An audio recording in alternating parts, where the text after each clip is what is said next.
We have agreed that full-time attendance starts tomorrow, Monday, the 7th of February, 2022.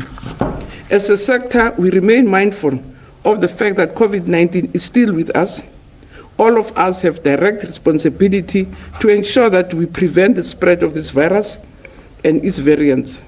Medical science has informed the decision that had been taken in the past, and as a sector, we continue to follow advice and guidance from public health experts. On Friday, the 4th of February, 2022, the Council of Education Ministers convened to consider the state of readiness for the full return of learners, and we are confident that schools are ready for the new norm. Even yesterday, on Saturday, we did meet with teacher unions again to assess the state of readiness and report to them on the matters that they had raised with us during the course of the week. So in preparation for the return of all schools to daily attendance, provinces have made preparations around the following important areas. First, we had to communicate with parents to ensure and make sure that they understand or they really get ready for the fact that full schooling is resuming. We have adjusted the school timetable. We have adjusted our school assessment programs.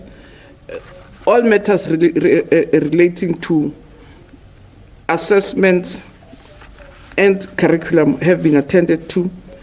We have looked at how we really are managing the environment now with the new norm, strengthening our non-pharmaceutical preventions, accelerating and working on infrastructure, as I've reported earlier, continue with the provision of transport because now all learners are coming back on a daily basis, the continued provision of school nutrition, intensified monitoring and oversight, and also looking at the curriculum recovery plans, because as you may appreciate that almost from more than 2 years, we just never had normal schooling.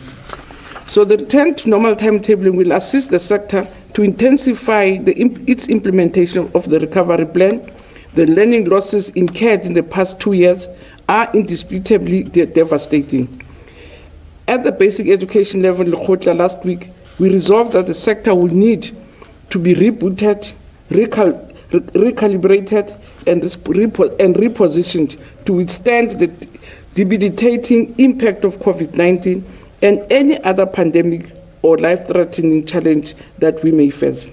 In the first step towards addressing the crisis of learning losses is to prevent further disruptions in schools and prevent other learning losses when ensuing the health and safety in our schools. The second step will be to introduce measures to catch up on the time lost as well as the teaching time lost. We urge parents and all our stakeholders in the sector to support efforts to ensure that education continues without any further delay. So last week, we did convene our 7th Basic Education Lekgotla, and our theme was equipping learners with knowledge and skills for a changing world in the context of COVID-19. And this Lekgotla anchored its presentations, deliberations, and debates on a number of items, but particularly also in this Lekgotla, we were inspired by national and international experience and innovative practices that were shared by many speakers on highlighting the importance of the Lekgotla theme and the different objectives that we had. Amongst others, we did discuss at length the impact of COVID-19 in education and health, monitoring learning and COVID-19 context, perspectives of learning recovery in the African context, and learner assessment under COVID-19 context.